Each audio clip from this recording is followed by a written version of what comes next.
8:06. El proceso de evaluación de la Corte Nacional de Justicia reveló que 7 de 21 jueces nacionales y 6 de 15 conjueces nacionales continúan en el ejercicio. El Consejo de la Judicatura del Ecuador será la institución que determine cómo se nombrará a los conjueces que deberán ocupar las vacantes que existen actualmente en la Corte Nacional.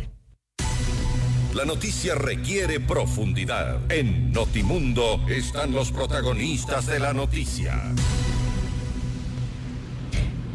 Y para conversar sobre esto, recibimos aquí en nuestros estudios a la abogada María Dolores Miño. Ella es directora del Observatorio de Derechos Humanos. Abogada Miño, gracias por acompañarnos. Muy buenas noches ya. Muy buenas noches, muchísimas gracias por la invitación y buenas noches a todos los que nos escuchan. ¿Cómo ven ustedes el proceso que se llevó a cabo para evaluar a los jueces y conjueces de la Corte Nacional? ¿Qué comentarios u observaciones tienen al respecto? Bueno, desde el Observatorio de Derechos y Justicia hemos venido haciendo un seguimiento del proceso más o menos desde el mes de septiembre. Originalmente nuestro trabajo fue simplemente hacer un monitoreo de cómo iba desarrollándose el proceso. Y en este contexto hemos visto algunas cosas que en realidad nos han causado mucha preocupación. ¿Cómo cuáles? Desde la adopción de la resolución 1019, mediante la cual se da inicio al proceso. Esta resolución es emitida por el Consejo de la Judicatura y en el marco de esta resolución pasan dos cosas que son irregulares desde una perspectiva del derecho internacional y los derechos humanos. La primera es que se establece originalmente que quienes iban a evaluar a los jueces iba a ser una comisión ad hoc, es decir, una comisión que no existe y que iba a ser creada exclusivamente para ese proceso, por un lado, y por otro lado se establece una sanción al proceso de la evaluación que es distinta a la que está establecida en la ley regularmente para una situación de evaluación que sí está contemplada en la ley y en la Constitución. ¿Cuál es esa sanción? La destitución. Automáticamente los funcionarios que no cumplan el puntaje requerido, que era 80/100, serían automáticamente destituidos y que de hecho ya pasó, ¿no? En el viernes anterior, cuando ya se entregaron los resultados, efectivamente quienes no habían pasado, que entre conjueces y jueces eran 23, fueron notificados primero con una resolución de carácter general y luego ya de manera individual. Entonces, solo para que los radioescuchas nos entiendan por qué esto es un problema. Las evaluaciones en sí a quienes ocupan roles en la función judicial no está mal. Eso de hecho es necesario. Es necesario que los funcionarios judiciales, como cualquier otro funcionario público, estén sometidos a procesos permanentes.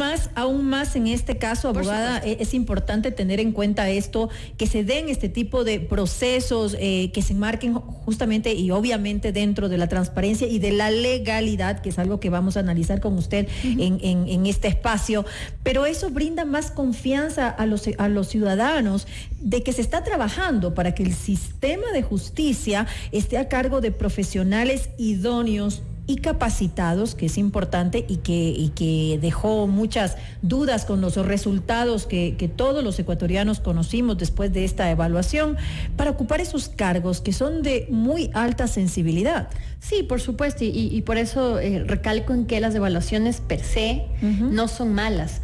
Pero en realidad aquí tenemos unos problemas que van primero, como tú decías ahora, de la legalidad y luego de las garantías procesales, que es, creo yo, la parte más complicada de todo este proceso.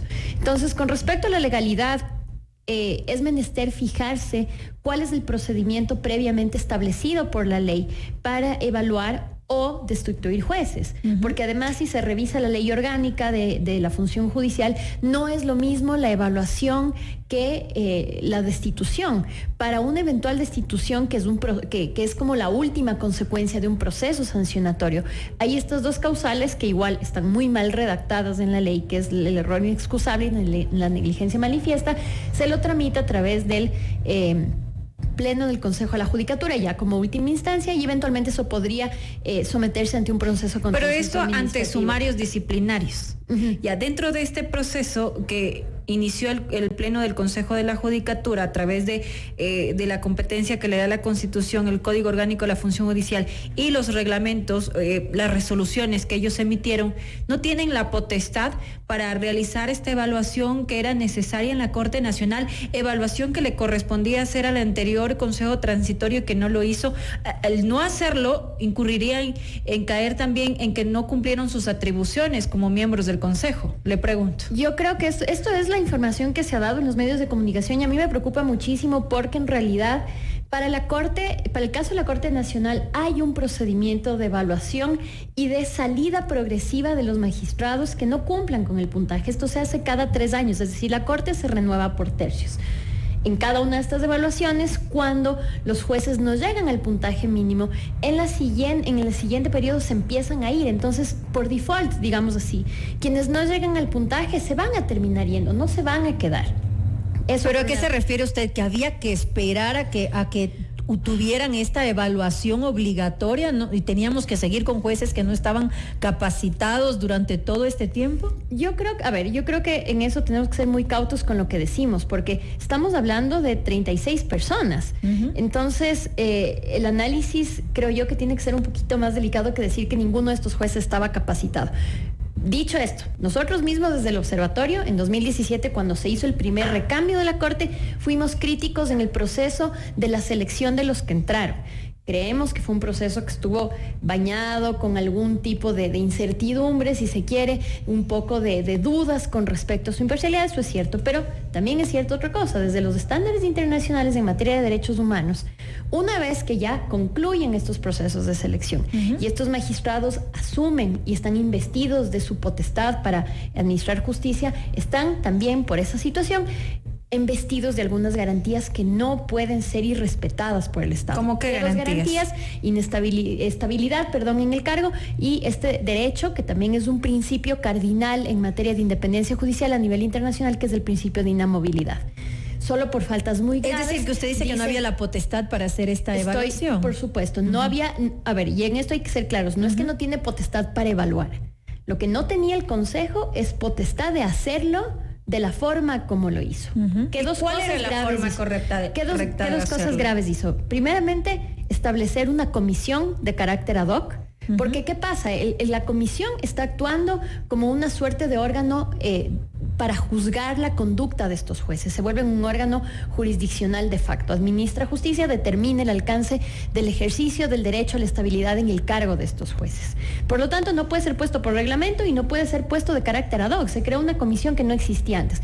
Esto posiblemente era permisible, pasable, si se quiere, en la época de la transición con el Consejo de Participación Transitorio. Voy a acabar mi idea. Pero en este momento, ya no estando en esta situación de transición, la creación de comisiones ad hoc resulta totalmente contraria a estándares de derechos humanos. Y luego el otro tema, que es la legalidad. ¿Qué es la legalidad? Solo para que se entienda.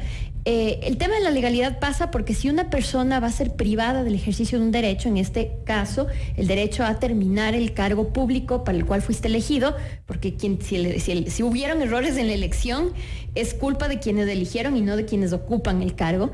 Ya, con esto quiero decir que no estamos cuestionando la calidad de los jueces, sino la calidad de este proceso en puntual. Entonces, los jueces, ¿qué necesitan en todo lugar? Normas claras para que ellos puedan saber de manera oportuna bajo qué condiciones ellos van a ser evaluados y eventualmente destituidos. Cuando se hacen reglamentos, lo que se hace es también crear una situación de inseguridad porque los jueces no saben a qué rato les van a evaluar, no saben bajo qué mecanismo les van a evaluar y no saben, mientras están ejerciendo sus funciones, cuáles serían las situaciones en las cuales ellos podrían incurrir para ser removidos de su cargo. Y les voy a poner un ejemplo, 2 ejemplos de este proceso impuntual. Cuando los jueces subieron al cargo, el puntaje mínimo era 70 sobre 100. Ahora, sin ninguna justificación que de alguna manera explique, se subió la barra y ahora es 80 sobre 100. ¿Qué quiere decir? Que las reglas del juego cambiaron en el proceso. ¿Qué más pasó en este proceso? En este proceso, y eso reviste una ilegalidad. Eso es una violación al principio de legalidad, no solo porque se cambian las reglas de juego en la marcha, sino porque las reglas de juego se cambian bajo normas de carácter infralegal. Es decir, el reglamento, si vemos cuál es la pirámide, digamos, legal en Ecuador, arriba está la Constitución, los siguientes son las leyes orgánicas, leyes ordinarias, y los reglamentos están abajo. Y nunca un reglamento puede decir algo distinto o contradecir lo que dice la ley y peor la Constitución. Entonces, estamos hablando de un problema de legalidad. Luego, ¿qué ha pasado en la marcha en este proceso? A los jueces y con jueces evaluados, progresivamente se les ha ido cambiando las reglas del juego. En algún momento se les decía, la comisión les va a evaluar y les va a calificar. Y luego, un día antes de los exámenes orales, les mandan un correo a todos a las 11 de la noche y les dicen, no, mentira, ya no les van a calificar, solo les van a evaluar.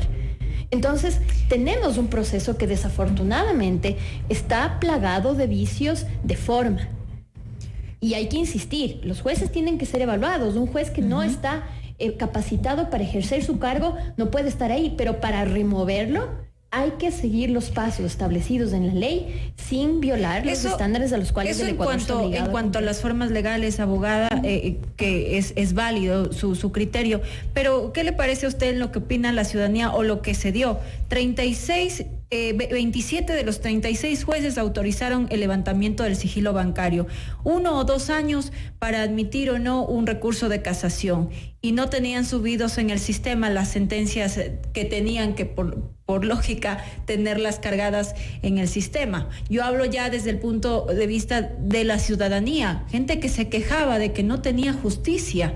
¿Qué hacer con esto? Claro, pero como le digo, la misma ley orgánica de la función judicial establece los mecanismos idóneos para sancionar y progresivamente destituir a los jueces que incurren en eso, porque creo que es un error de cara precisamente a no violar garantías del debido proceso, que empieza por la presunción de inocencia, que se aplica a cualquier tipo de procesos, incluso estos de carácter administrativo, es el tema de que la ley orgánica ya tiene mecanismos para sancionar a jueces o con jueces que hubieran incurrido en estas fallas que son administrativas. ¿Cuál es el problema? Que esta evaluación tiene muchas aristas a evaluarse. La primera es esa, que definitivamente podía haberse tramitado por otro lado. Luego tiene el tema de el crecimiento en el patrimonio, por ejemplo.